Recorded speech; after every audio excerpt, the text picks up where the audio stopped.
Bonjour, ici Paul Dontigny de Investissement PDG et bienvenue à ma chronique vidéo. Alors, c'est dans la série des prévisions 2014 que j'ai commencé il y a quelques vidéos. Et aujourd'hui, on parle de la psychologie des investisseurs du point de vue des actions. Alors, je commence sans plus tarder. Dans mon vidéo sur les prévisions 2014, j'ai dit que le TSX et le Dow Jones pourraient se rendre en dessous de 10 000. Et on a parlé de l'évaluation des compagnies que je trouvais très chères et les profits qui sont insoutenables. Alors maintenant, on va parler de la psychologie des investisseurs. Évidemment, c'est grâce à cette psychologie-là si les actions sont aussi chères parce que les gens sont prêts à payer très cher. Alors, il y a une euphorie inconsciente dans le sens où les gens se font dire que les prix, les ratios, les évaluations sont à peu près aux moyennes historiques, donc tout est beau. Je ne suis absolument pas d'accord. Et ce qu'on a, Irrational Exuberance, c'est qu'il commence à avoir beaucoup plus de spéculation et vous allez voir pourquoi. Donc, ça, c'est le rendement depuis 2005. Et la ligne noire ici, c'est le rendement total d'un indice mondial d'actions. Et ce qu'on voit ici, c'est que depuis environ un an et demi, le rendement, quand c'est juste les colonnes bleues qu'on voit, c'est une augmentation du ratio court-bénéfice qui se produit. Et quand il y a du rouge, c'est une augmentation des profits. Alors, on voit que dans la hausse ici, qui est assez substantielle, de 20 en à peu près un an, il n'y avait presque pas d'augmentation de profit, mais il y avait beaucoup d'augmentation de ratio court-bénéfice. Alors, vous voyez, il y a eu d'autres périodes où ça a été le contraire. Alors, en ce moment, ce qu'on a vécu, donc, depuis un an et demi, c'est une amélioration de la perception des investisseurs et non pas une amélioration de l'économie. Donc, en ce moment, on voit que puis on voit depuis 1960, ce graphique-ci, on voit que le pourcentage de la valeur des individus ou des ménages, la proportion qui est en action avait baissé évidemment jusqu'à mars 2009, et puis ça a remonté. Ça a remonté essentiellement à cause pas parce que les gens ont réinvesti massivement, c'est plus parce que les actions ont remonté. Donc, on voit là quand même que ce que ça fait, c'est qu'on est à des niveaux plutôt records par rapport à l'histoire. Par contre, on sait qu'il y a beaucoup plus de gens qu'il y a 20 ou 30 ou 40 ans qui détiennent indirectement, là, par les RIR, les caisses de retraite, qui détiennent des actions, mais on voit quand même que c'est un niveau où les gens participent beaucoup, qu'ils veuillent ou non, là, qui participent beaucoup dans le marché boursier en ce moment. Et récemment, il y a eu des entrées de fonds mensuels là, dans les fonds mutuels qui ont été à des niveaux records. Donc, les gens reviennent après la grosse hausse qu'on a eue depuis quelques années. Au niveau des gestionnaires, ce qu'on voit ici, la ligne bleue, c'est les gestionnaires qui disent qu'il faudrait être surpondéré dans les actions. Alors, on voit que ça avait baissé en 2008-2009. Alors, ils disaient qu'il fallait être sous-pondéré au bas ici. Et on voit que récemment, là, les lignes bleues, ça a pris de la force et on redevient à des niveaux qui démontrent un optimisme très élevé.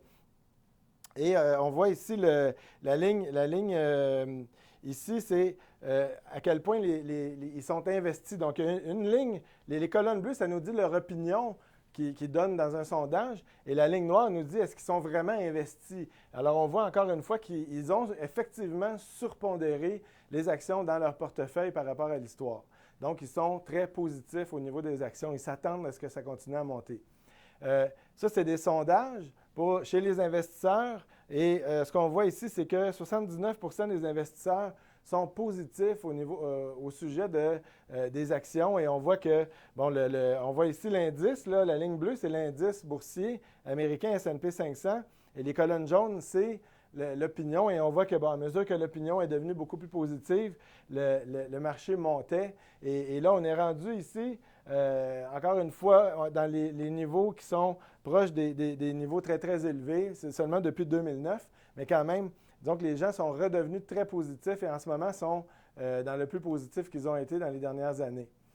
Ce qu'on voit aussi, et ça c'est très important, le graphique part de 1963 et la ligne bleue ici, on voit les marges utilisées pour acheter des actions. Alors, quand on achète 100 d'actions, on peut payer 50 et emprunter 50 du courtier, par exemple.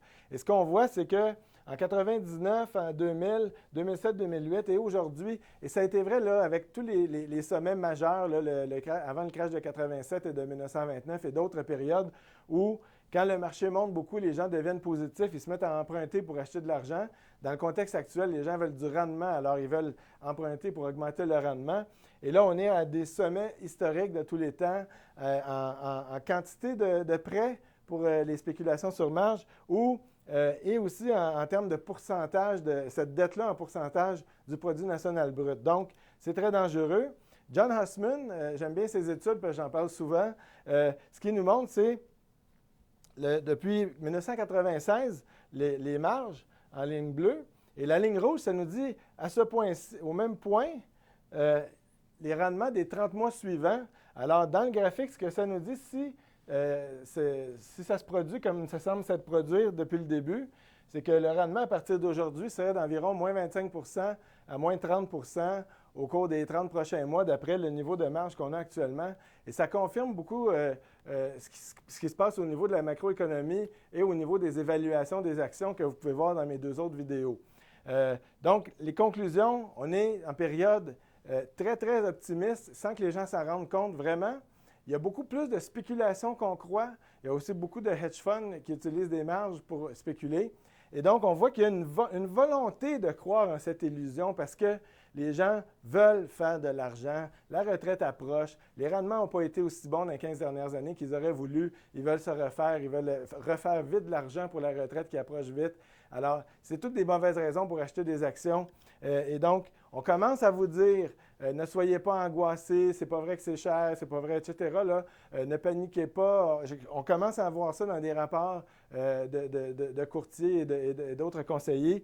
Alors moi, je vous dis, comme j'ai dit, je pense que je l'ai dit au sommet les dernières fois, et je l'ai dit à d'autres moments où ça n'a pas été un sommet finalement, mais ne paniquez pas, vendez. Si vous avez des assez grosses proportions en actions, je vous suggère très fortement de réviser vos portefeuilles.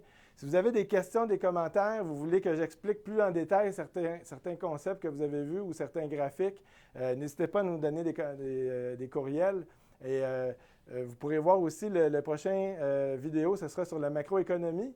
Alors, révisez vos choses, faites vos études et on se reparle très bientôt.